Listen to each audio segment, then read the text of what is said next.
Hello and welcome to Catamount Community Connection. I'm your host, Brian Collamore. Each and every week on Sunday, we present our public affairs program here at Catamount Radio, and we call it Catamount Community Connection. And we talk with folks from the community, business, professional, nonprofit, and political arenas. Our program brought to you by the Rutland County Agricultural Society, which has brought you the Vermont State Fair at Rutland since 1846. And believe it or not, it's not that far away. It's in August this year, as it is every year, 2025, and it'll be the 179th Vermont State Fair at Rutland. So we've had these folks on in the past. Lyle Jepson is with us, as well as Mose Cassaro, and Mose has been with us one other time. I guess Lyle we could call a frequent flyer here on the program, and they're both members of CEDRR. And good golly, Miss Molly, I think we spent a lot of time telling you over and over again what CEDRR stands for, but in case somebody still doesn't know, it is the Chamber and Economic Development of the Rutland Region, so CEDRR, and I'd like to welcome both of you in. I know we're going to talk about a whole host of things today. We're taping this on Monday the 17th, and it will run on the 6th and 7th is 23rd of February, so next Sunday, as we are recording it today. And we've had some very interesting weather over the last couple of weeks. We've had a lot of snowfall, which is great for our ski areas, and cold weather as well, which I'm not sure that's good for anybody. But anyway, that's what it was. So welcome in, guys. It's great to see you again. Well, good morning, Brian. Thanks for having us. What's new? Everything's new. Yeah. So we wanted to come in today and have Mose Cassaro talk to you a little bit about the upcoming launch of what is called G Alpha as part of the Generator Startup Rutland programming. We ran last fall the G Beta program very successfully with 5 teams that went through.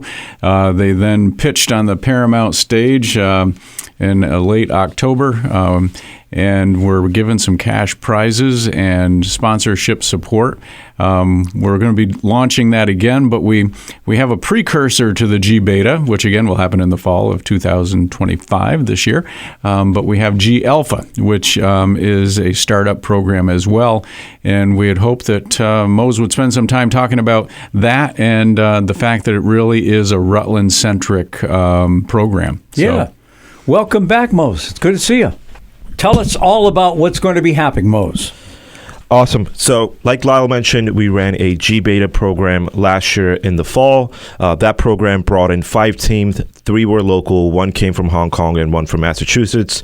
The goal for our G Beta program is to pick later stage companies that are either already raising venture capital or will raise venture capital very quickly. That's one of the things that we report on our grants, and it enables us to help entrepreneurs. However, we realized that there was majority of the applicants that came through were earlier stage founders, either just have an idea, they're validating or invalidating their idea. They don't know what the first step is to take it to market. So now we're bringing a program called the G Alpha program, where A, we can take more than 5 entrepreneurs. B, these entrepreneurs can be super early. You can have a team, you can have a startup, you can have an idea, or you're just ideating and you're looking to get some support. And the primary difference is that for the G Alpha program, we're going to be picking local Vermont-based entities. These founders are expected to be in Rutland at the hub when they're going through the 4-week program. When it comes to selection, I would say that the only difference is we're not evaluating the idea in itself. We're evaluating the person, the founder, the entrepreneur. So if we feel like you have the tools, or we can provide you the tools necessary, this program is much easier to get in. And there's 2 outcomes of this program: A, to support as many founders as possible, but B, to help these early founders get into either our later stage program or help support them raise venture capital and scale their ideas. It seems like I was there in October. I'm pretty sure I was in the audience, and we got to vote, didn't we? Correct. Okay. So I know you want to go forward with Alpha A, but do you check back on those people and to see how they're doing, kind of thing? So the program we run is in partnership with a larger accelerator called Generator. So Generator has 1,600 portfolio companies. I work for them as well. We have helped raise a little over $2 billion collectively. The program we ran in Vermont last year was the most successful program that Generator even has ran across their 244 programs. Out of the 5 teams, we meet with them every month. 2 of them we meet with weekly.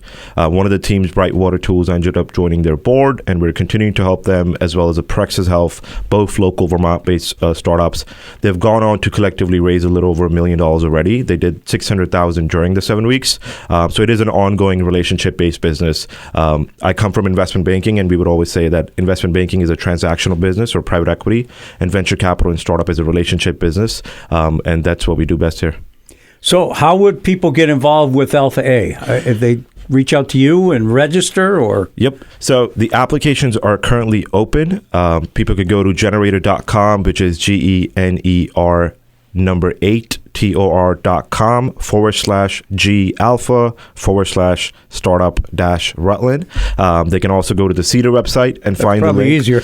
Much easier. Or you can go to startuprutland.com and find the link. The applications close on March 31st. So from now till then, we're doing rolling interviews. The program kicks off on April 3rd and it ends on May 1st with a small showcase in front of the community. Okay. So I would suggest going to the CEDRR website for that rather long link, and these are all going to be Rutland-based businesses, correct? Correct. The goal is to support all the Rutland-based businesses that apply. However, if you are in Greater Vermont and you apply as an entrepreneur, we would love to support you here as well. Okay. Lyle, you have picked a winner here. I really feel this guy knows what he's doing. Yeah, we're very lucky. And what we hope will happen, and if we rewind the tape a little bit and say, well, where did all this start and why? Our goal is to create wealth in our region. And one way to do that is to start with tech-enabled businesses that don't require a lot of upfront capital, that they can bring in an idea. It can be software development. And the groups that are going through right now are epitomize the starting small and getting big. And so they can begin with an idea. They can then take that and scale that. And that's what you're seeing, and that's why you see investment in these businesses, because there are people out there that say, hey, this is going someplace. This is going national. Brightwater Tools is amazing. You can go on to Brightwater Tools and on the website, and you'll see the types of things they're doing. And I never thought I would be excited about wastewater. I know, I remember that. So Brightwater Tools takes wastewater, they refine it, turn it into a fertilizer that can then be sold, and some of the other water goes back into the system and is used again after being refined. But it's just what we need when someone builds a hotel or builds 300 units of an apartment house. Those are the types of technologies that are going to save millions and millions of gallons of water yearly. And it's a climate saver. So there's a couple different things happening at the same time. Brightwater Tools will enable a contractor to actually be able to afford to build, and will save the economy, the climate at the same time. So it's pretty amazing. Yeah. So why are we doing this? We want to bring wealth to Rutland and to Rutland County and to Vermont.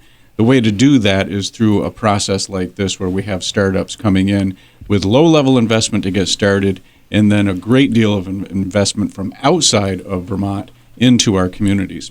And why that's important is because these tech-enabled jobs are high-paying jobs.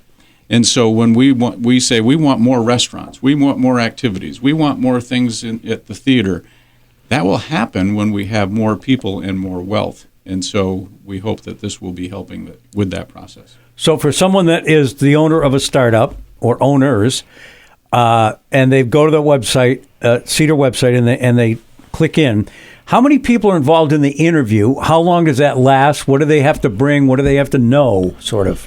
So last year for the interview selection process, it was myself, it was Cooper Babbitt, he's the operations director at CEDRR, it was Lyle Jepson.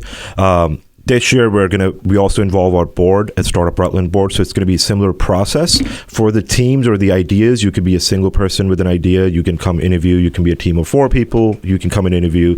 That typically doesn't make much of a difference for us, but we encourage everybody to apply, and we're doing rolling interviews. Okay.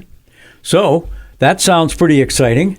I know the first time you were in, venture capitalist, when we say that term, I think I know what it means, but you are in a much better position to inform me and probably some listeners who have sort of a little bit of an idea? I mean, I know what a venture is and I know what a capital is. So when you put them together, what is exactly a venture capitalist? So venture capital is an asset class similar to private equity or investment banking. Typically, it's individuals or entities that have raised either endowments or corporation capital, which is limited partners or private high net worth individual investments, and then they go and reinvest that capital into startups. When we say startup or when we use the term venture capital, what we truly mean is if there's a company doing $1 million a year for 5 years straight, they're potentially not venture backable because venture is looking to come into companies that are growing month over month. So if you have a startup and an idea that can use a capital injection and use that capital to scale really rapidly, similar to a Facebook or an Uber, and get to some sort of network effect, that typically where a venture capital player would typically come in and make an investment. And is there a scale or a percentage that you're looking for when somebody comes in? So when we talk about venture investment in itself, whether it's at the fund or through Generator, we do look for certain month-over-month growth metrics.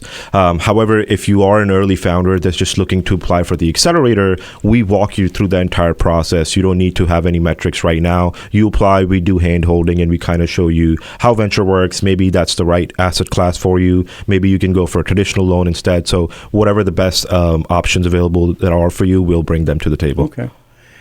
Go ahead, Going back to your term scale, Yep.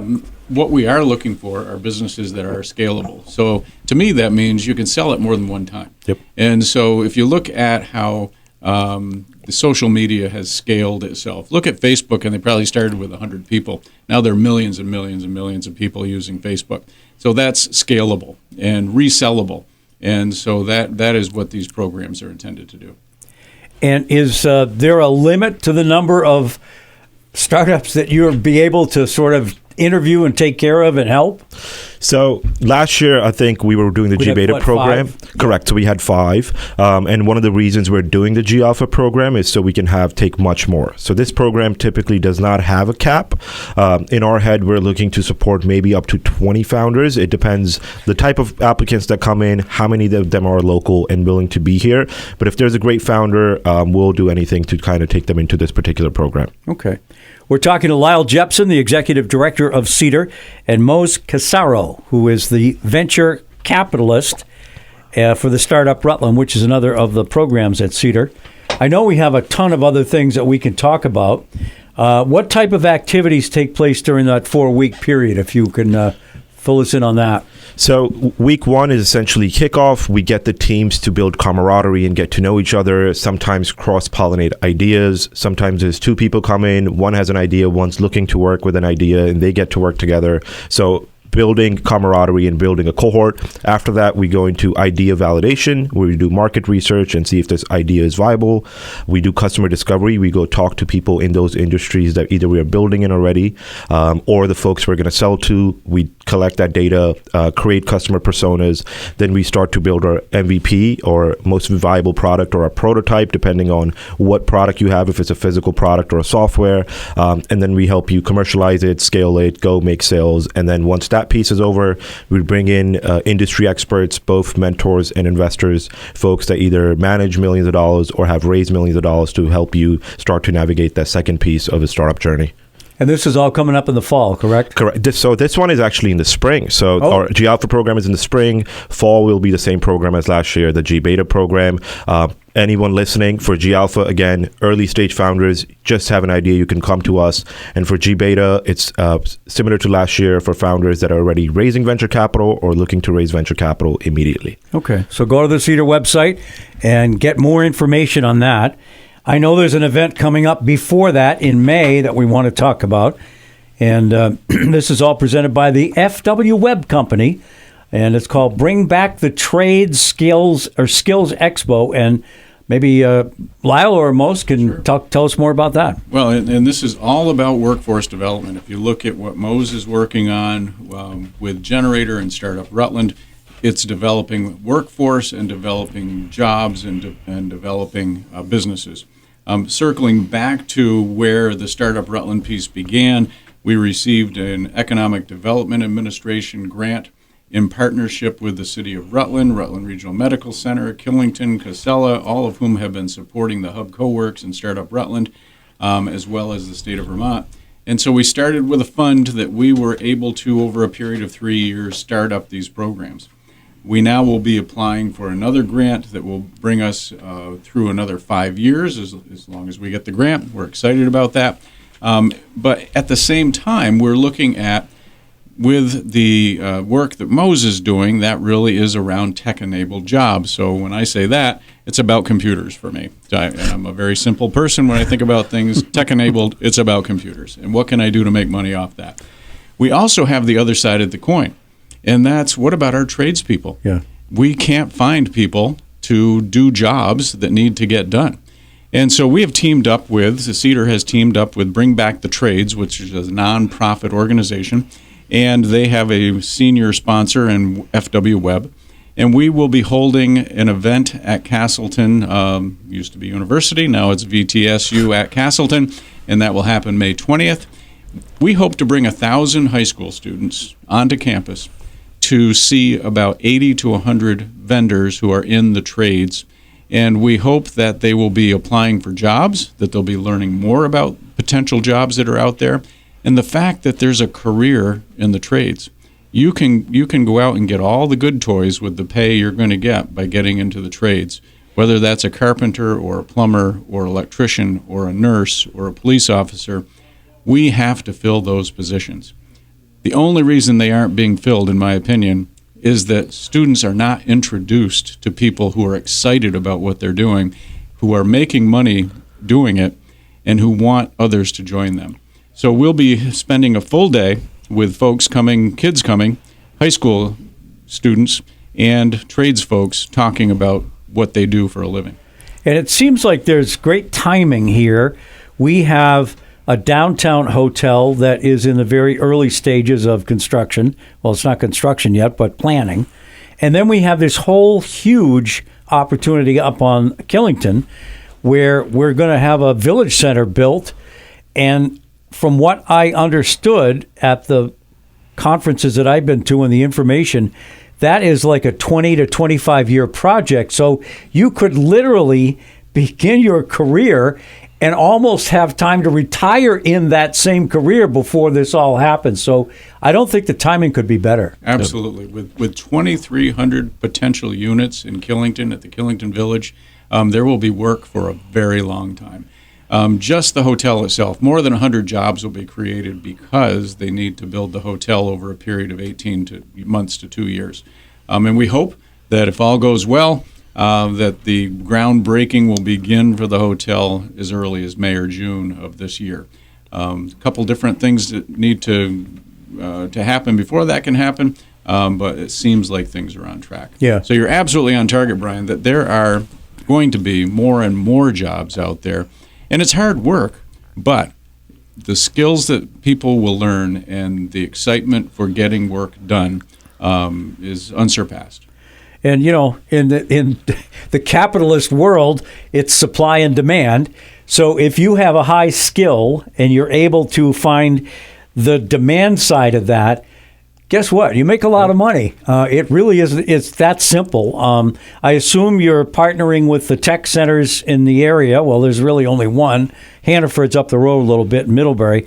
But I've always wondered why we don't introduce the skills, the trades, to our elementary kids.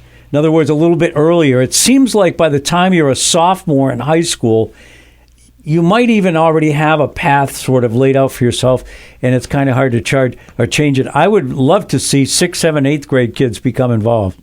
So with this Bring Back the Trades, we are, in fact, inviting 7th through 12th graders for exactly that purpose.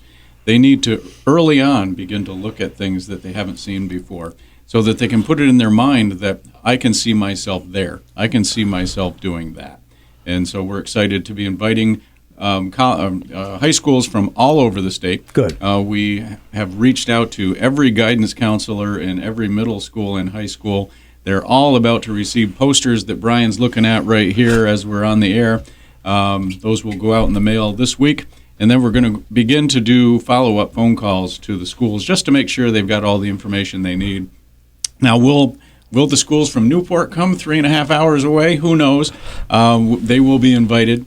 and we're excited to have them coming to join us. We already, and this just launched about 3 weeks ago, we already have 300 tickets that have been distributed to schools that already have said yes, they want to come. So we're well on our way to 1,000 high school students and junior high students. So again, I'll just reiterate, Bring Back the Trades. It's a skills expo at, Vermont State University at Castleton. I still call it CU or Castleton University. May 20th, 9 to 3, so it goes all day. And there'll be scholarships, giveaways, internships available as well. And this, again, is a great opportunity for 7th through 12th graders to find out more about the trades and the kind of money, income, and career they can have. And I'm glad you brought up scholarships, because there will be scholarships available that day, and we will have a process to pick those who will be getting the scholarships. And the intent there is that students will go on to further training in the trades. So if they're intending to go to VTSU at Randolph campus, formerly Vermont Tech, they would have an opportunity to get a scholarship. And the same thing with going on as a nurse, if you want to go on to be a nurse. Any program that is at a tech center will be represented at Bring Back the Trades. That includes cosmetology, that includes culinary arts, that includes nursing. So it's not just plumbers, electricians, carpenters, it'll be all the above. So we're talking with Lyle Jepson and Mose Cassaro from the CEDRR Group, the Chamber and Economic Development of the Rutland region. We've got a few more minutes before we have to take our first break. I'll just leave the mics open, and you guys can change the topic as you choose. I know we've got some growth metrics, some economic things that we want to talk about with respect to our area especially. I'm hopeful that the Vermont legislature can be a partner in that. We still have, in my view, some more reform work to be done with Act 250. We did pretty good work on it last couple years, Act 181, which really focused on the so-called Tier 1 areas, so downtown areas. So Rutland City is going to make out very well with that. And then you kind of marry that with the TIF districts, and it's working well. But I do know that there's sort of an opportunity for these so-called mini TIFs or project-based TIFs in other areas around the county. And I think we need to do a little bit more work to streamline the process there, too. But I'll just kind of let that hang. Well, yeah, and with the TIFs, the tax increment finance districts, if right now they require a larger district where you might have multiple projects. And just so the public is aware that what happens is that when, for example, the hotel gets built, that will be a probably $20 million increase in the tax base for Rutland City. And with the TIF, which we hope will be approved by the VEPC board, nobody cares about what that stands for, but hopefully that will be approved in May or June. What is allowed is that money that would generally go to Montpelier in taxation will stay in the Rutland area to pay off infrastructure projects. So the hotel requires some infrastructure projects that will benefit the entire community of Rutland City. So Center Street will probably be dug up so that a new water line can be put in and new sewer lines, which are desperately needed now, even in the absence of a hotel. Interestingly enough, some of the water lines that bring water into Rutland City date back to just after the Civil War. They are well beyond their life expectancy. But for the hotel coming in and but for the TIF hopefully getting approved, it would be very expensive for the Rutland City voters to, in the millions of dollars, more taxation. It would be almost very difficult for the city to support that. So with the TIF, with projects like the hotel, with future projects, those infrastructure projects get paid off. We get new water lines. We get new sewer lines. We get new street lights. We get a whole lot of new stuff because we're not going to send taxation dollars to the state. The mini TIFs, which they describe them, or the project-based TIFs, would be smaller, and that would support communities like a Fairhaven or a Brandon or a Castleton or a Wallingford, where they have one project. Maybe they want to do something with sewer and water. They might have just one project that would support that, and so it would be a revised or smaller way to retain taxation dollars within the community. You're listening to Catamount Community Connection, and our guest this week, Lyle Jepson and Mose Cassaro, and we will take our first break and be back in just a minute.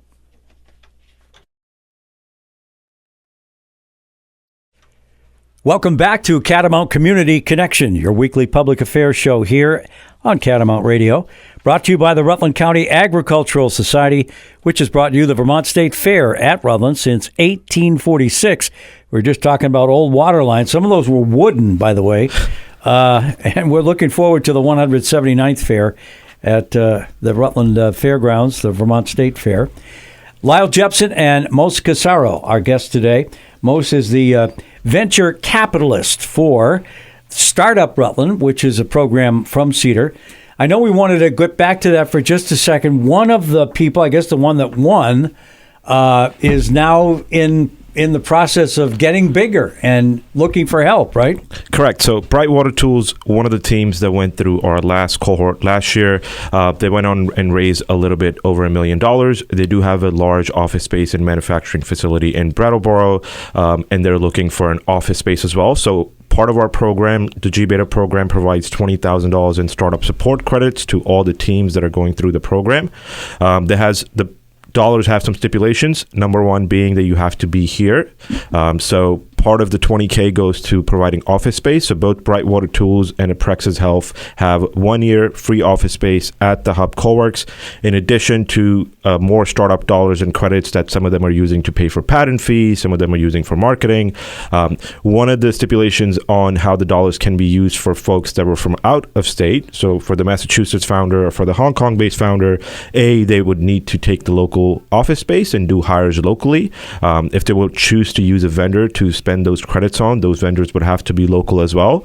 And we're also keeping track on some of the dollars that are being raised. Teams like Brightwater Tools have gone on and done some hirings and created new job roles as well. And all these metrics help us report on the grant to get the next one to continue to support the founders here. Okay. Well, that sounds great to me. I know there was a Massachusetts-based company. Correct. Skin Genius or something? Yes. So they have to come back and hire within here. Correct. They're actually currently going through interview processes locally. We have connected with them with some Rutland-based folks as well, some of the folks that have previously worked with us. And again, for them to be able to use the credits, they would have to make the hire locally. Okay. And Brian, if you don't mind, before we get off the Startup Rutland piece and what Mose is working on, there's another component to that. We have within Startup Rutland a program called Co-Starters. And so Co-Starters, the programs we've been talking about, G-Alpha, G-Beta, those primarily are for those tech-enabled companies, and Lyle interprets that as computer-based companies, all right, that are doing software development and so forth. And Skin Genius, interestingly enough, even though that is a product, there's a whole lot of research-based stuff that has to go on there around a tech-enabled business.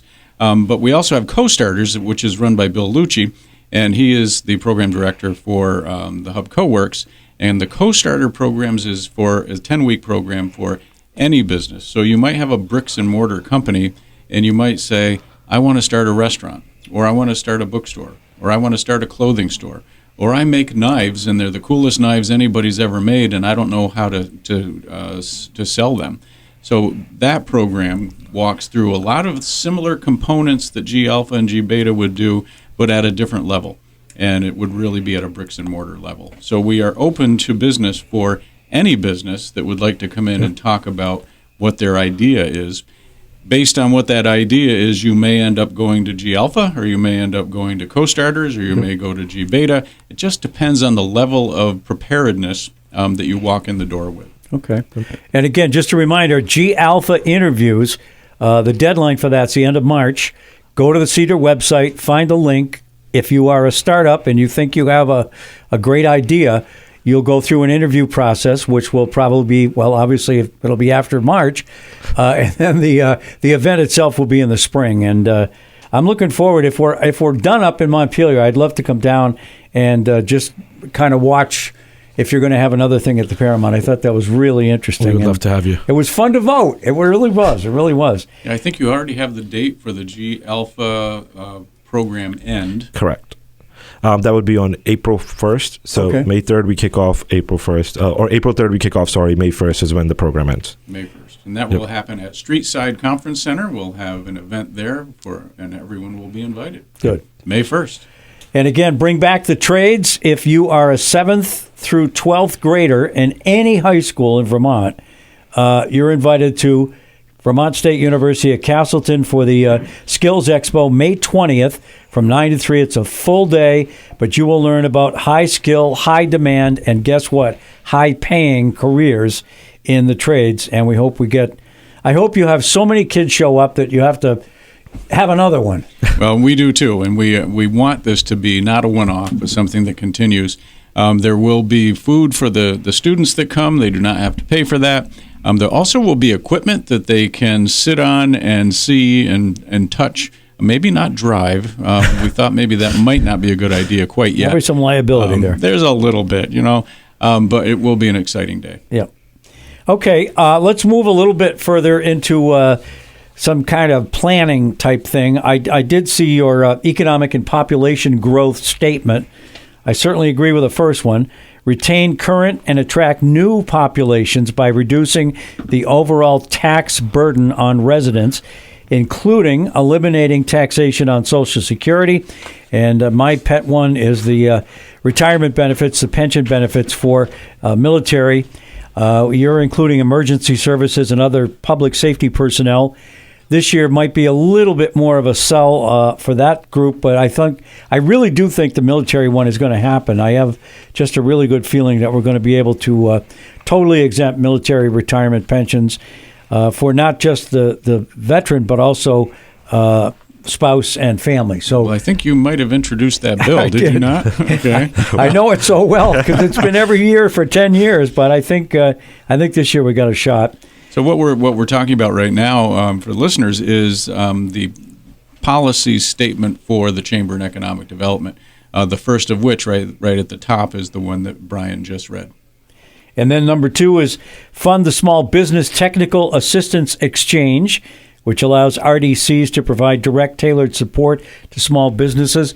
We have a great track record, a very successful program, and we just got to make sure that the funding continues for that. Yep, and RDC stands for Regional Development Corporations, of which we are one. CEDRR is one of those. And the exciting thing about the Small Business Technical Assistance Exchange Program is, in the scope of things, it doesn't cost a lot. I think last year it was $1.5 million. I think we would like to do that and maybe a little bit more. That's not just for our region, that's for the entire state. And what happens is businesses are eligible for up to, I think it's $4,000 of support. That support for their business needs to come from another Vermont-based business. So let's say that you are a restaurant and you need a specific software system and you don't know how to use that, you don't know which one to use. We will connect you with a software company within the state that can help you with that training and with the software. So not only do you get the software, you get the training, and another Vermont business gets the benefit from the process. And then number 3 is support additional funding for the Rural Industry and Development Program, known as RIDIP, I guess.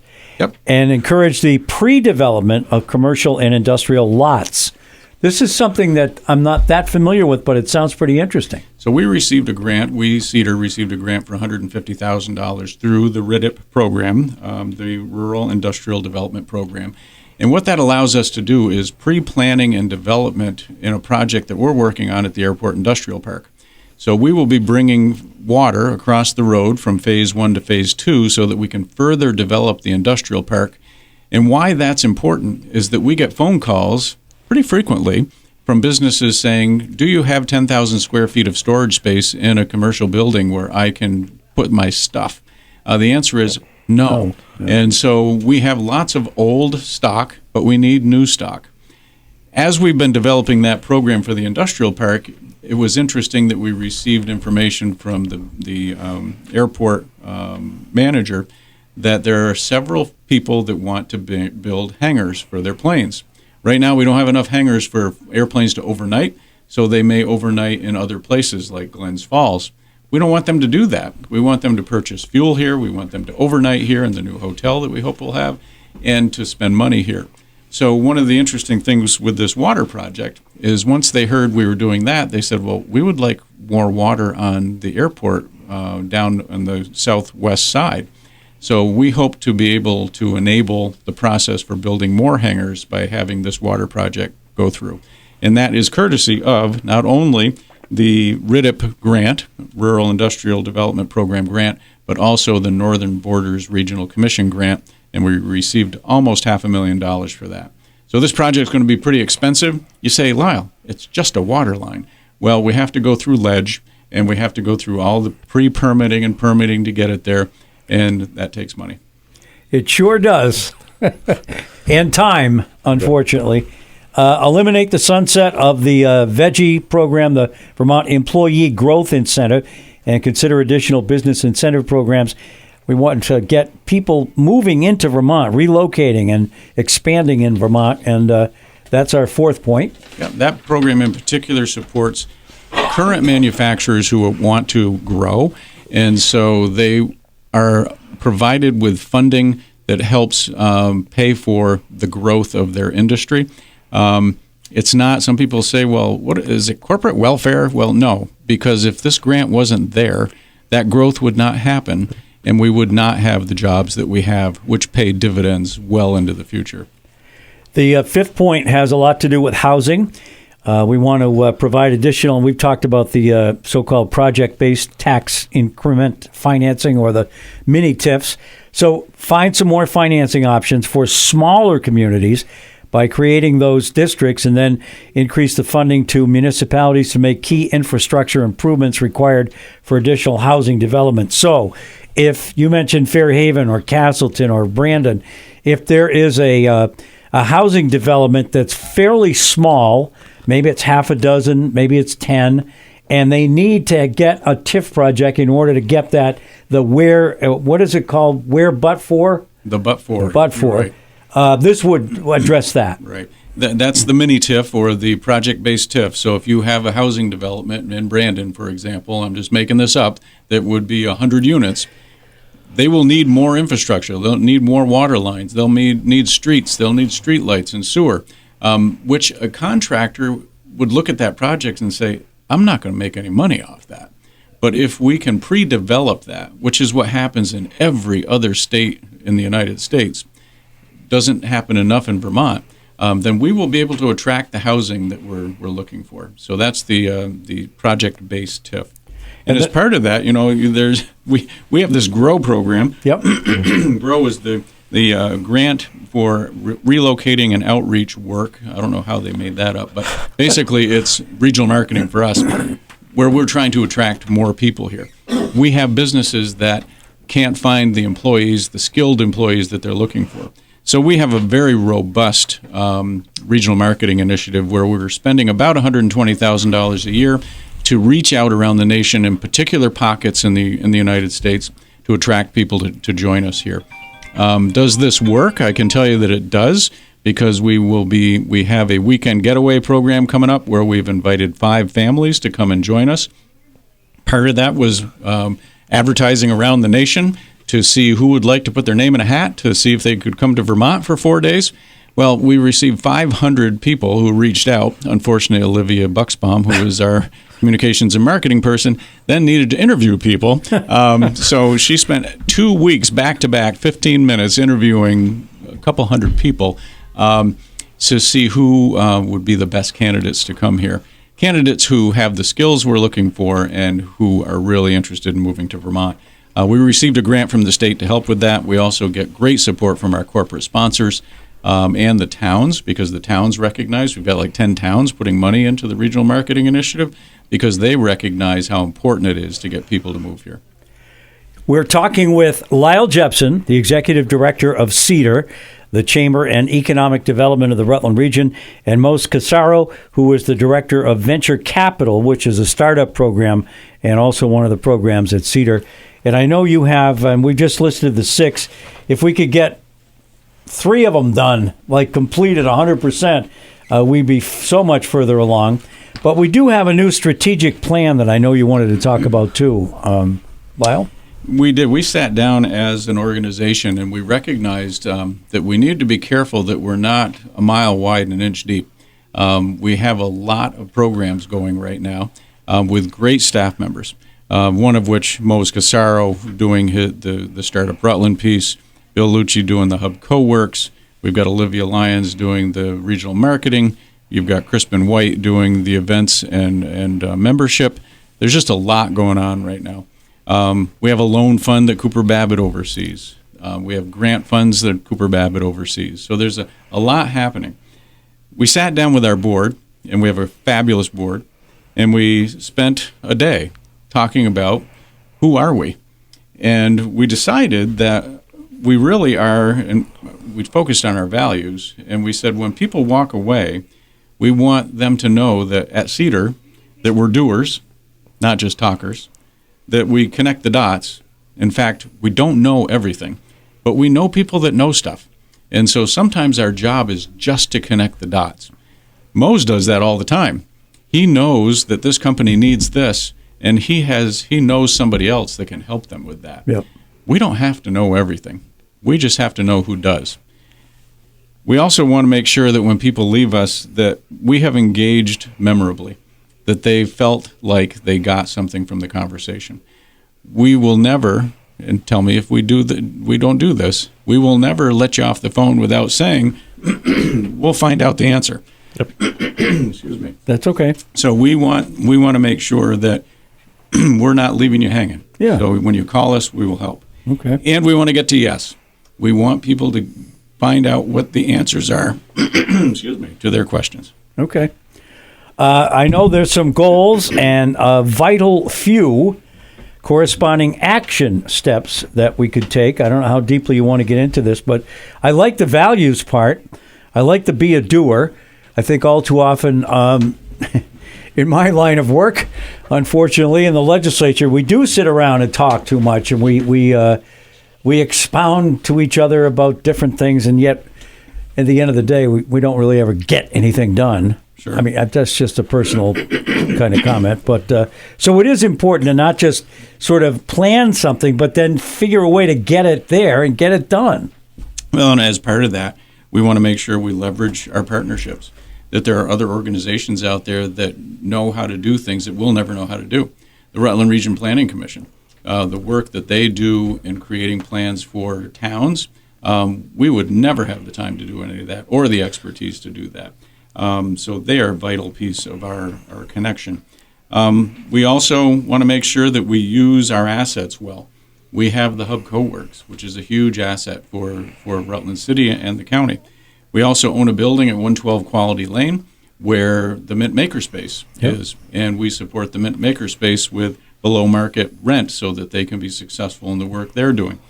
We're hopefully we'll be supporting the Rutland Area Robotics Group in the Mint or in 112 Quality Lane, because we recognize that's workforce development where young students are learning how to code and learning how to build and learning electronics around the challenges that they're being presented with.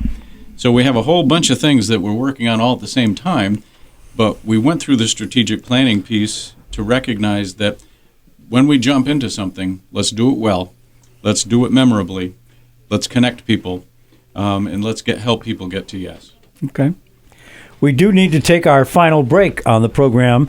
Again, we're talking to Lyle Jepson and Mose Cassaro from CEDRR, and we'll be back with our final segment in just a minute.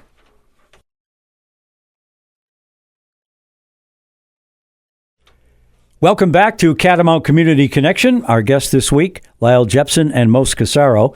I know, Mose, you wanted to talk a little bit more about the generator program. Tell us about that. Yes, I think one of the things that I wanted to share and go a little deeper into is the fact that Startup Rutland is the entity that we're running the programs out of. However, we have built a strategic partnership with Generator. Generator, like I mentioned, is one of the largest global accelerators and venture funds in the world. They have over 1,600 portfolio startups that have gone through our programs and have collectively raised a little over $2.2 billion. So as being part of our program, whether it's the G Alpha or the G Beta program, you also end up being in the portfolio of a global accelerator. So what that does is, it de-risks you for future investors, for future stakeholders. Right now, in the entire state of Vermont, we don't have any franchise accelerator. Franchise meaning name brand accelerators. So in the accelerator world, we have Techstars, Generator, Plug and Play. They're probably like the Wendy's or the McDonald's or the recognizable names when it comes to the accelerator world. In addition to being part of the portfolio, there's also support. So for the G-Beta program, all the support and dollars that we mentioned previously are coming from CEDRR and from Startup Rutland.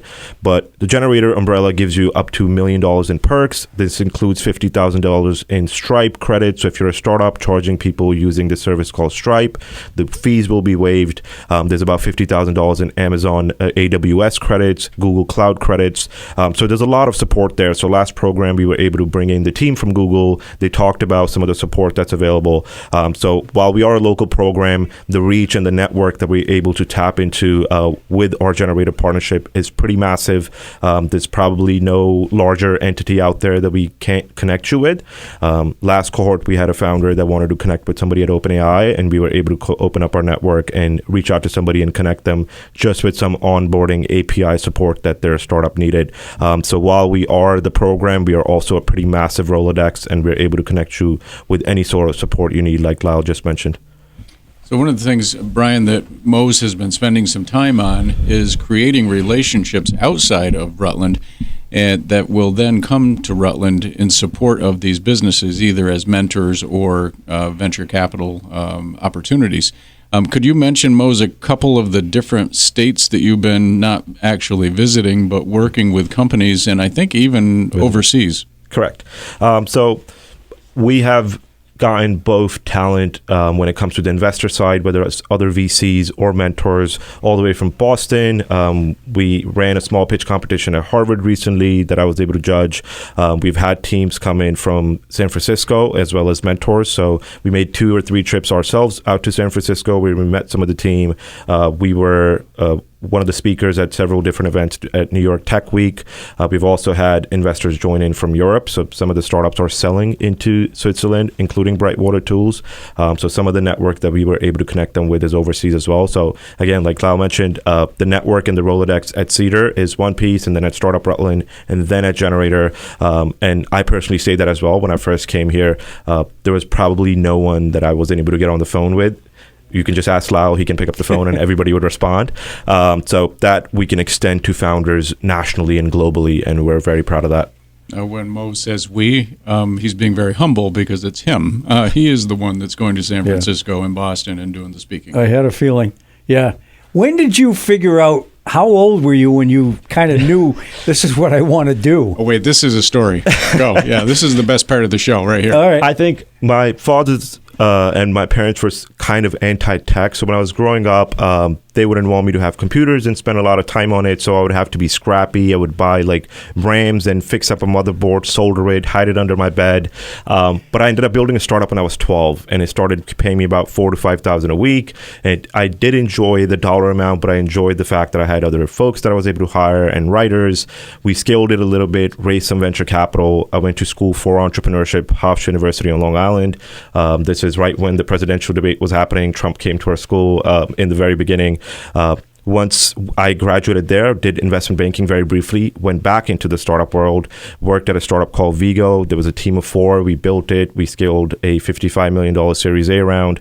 And then I went back pretty much into the investment world with Generator and bringing this program here. But my goal was less to be an investor. I really enjoy the building part, and I like building products, taking them to market, seeing how people and customers use them.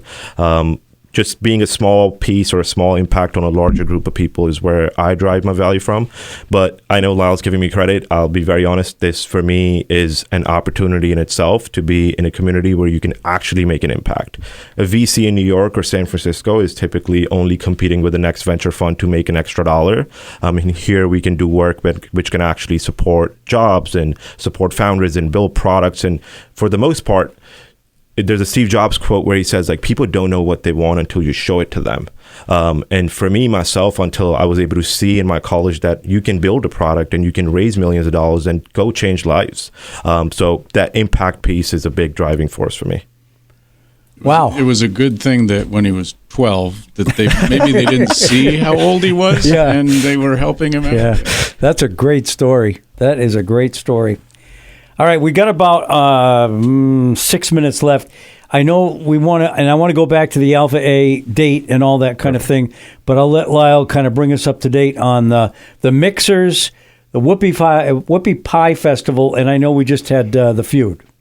Well, we just had a great mixer at Stafford Technical Center who is celebrating their 50th year of service to our community. So that was really exciting to take a tour with the students and just to see how excited the instructors are.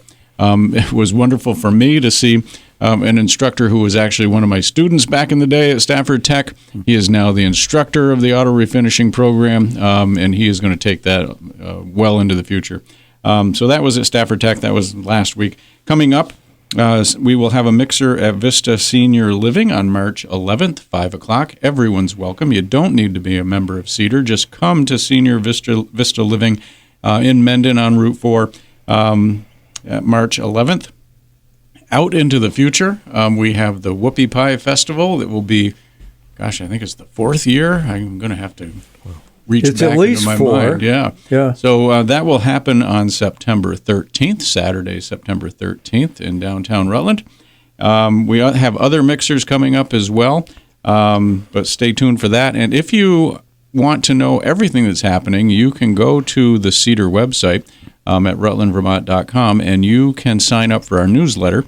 Every 2 weeks, Olivia Bucksbaum's newsletter will come out to you, and it will show you everything that's going on at the Chamber and Economic Development, at Startup Rutland, at the Hub Co-works, and so forth.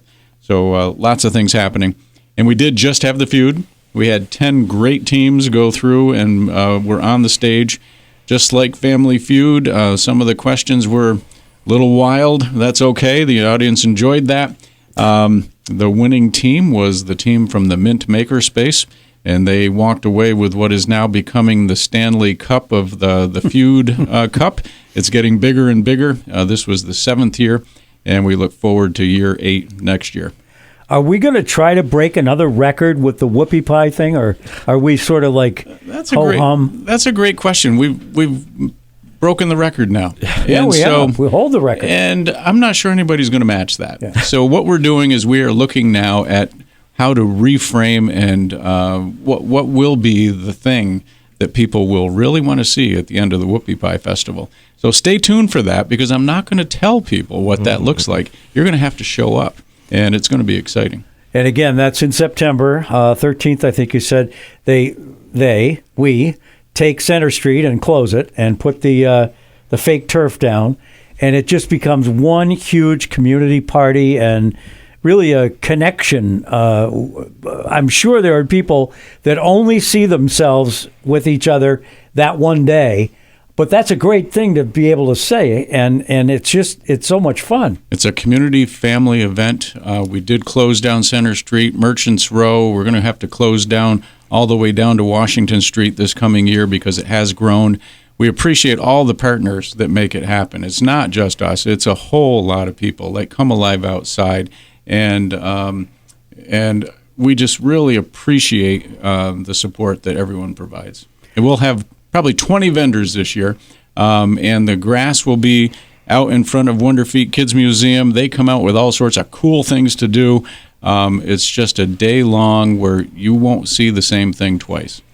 I'll put a plug in for Crispin White and his membership duties. If you are a business in the area, you want to join CEDRR and you haven't yet, I don't know why you haven't. We've certainly talked about it a lot, but it's a great, thriving, vital, growing group, and you can get a hold of Crispin White at CEDRR if you want to join. Go ahead. And we hope that what we provide is value. Crispin will meet with a business and talk about what issues they have, whether it's finding employees or just advertising what they do. We hope that what we can do is provide value and support for the businesses that are currently out there. And I'll say hi to Cooper Babbitt and Bill Lucci, who also are part of your wonderful group and do great work as well. But I'll let Mose close. We got a couple minutes. Again, with the Alpha A program, if I'm the owner of a startup and I think, gee, maybe I could get involved with this, what do I do? So again, applications are currently open for the G Alpha program. They're due by March 31st. Program kicks off April 3rd. Ends on May 1st. You can go and email me. That's Mose at rutlandeconomy.com. Again, you can go to the CEDRR website or the startuprutland.com website as well. But if you reach out to me, I'm happy to get on a call and explain the process. Like Brian was just mentioning, talk is often the substitute for action. And a lot of my founder friends, or even myself young, we talk about ideas, and a lot of folks have certain ideas that they've been sitting on. So if you have an idea, we encourage you to come out and pitch it to us. Sometimes all it takes is somebody else's lens or somebody else's network to be able to connect those dots. And as a brief explanation, again, what we call a startup is if there's a bakery that sells 10 breads a day and they want to sell 10,000, they probably need more ovens and more raw material as well as more chefs to kind of cook and sell, and then foot traffic.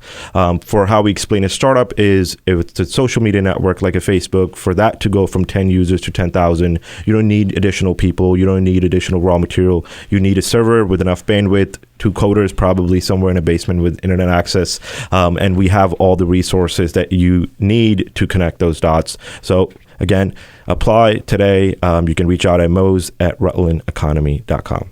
Okay. Any closing thoughts, Lyle? Just to thank you, Brian, for the work that you do both here on the radio and in Montpelier for all of us as our state senator.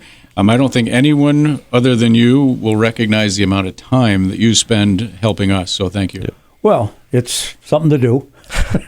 That's how I look at it. You do it well, so keep doing it. Yeah, no, thank you very much. It is rewarding at times, and I said to Joe Carroll, just had an interview with him last week, that I don't necessarily get that turned on by putting legislation in, except for the military retirement thing. I do for that. I get more of a kick out of it if somebody calls me and says, I've been trying to get through to blank agency. They won't return my call. They won't send me an email back. I've got a problem. Can you help me? And I don't know why. It shouldn't be this way, but as long as there's a senator before my name or representative, it seems to work, and they get immediate, within a couple of days, response, and then that person will say, "Boy, I didn't do anything." If you said connect the dots, that's really all I do is connect the constituent with the agency. And well, I think you helped write our values, because they are be a doer, which you are, connect the dots, which you do. You engage memorably because people know who you are, and you help people get to yes. Well, so thank you. I'm turning red now. So, okay, Lyle Jepson and Mose Cassaro, thank you very much for joining us. We will have all of you joining us hopefully next week here on Catamount Community Connection.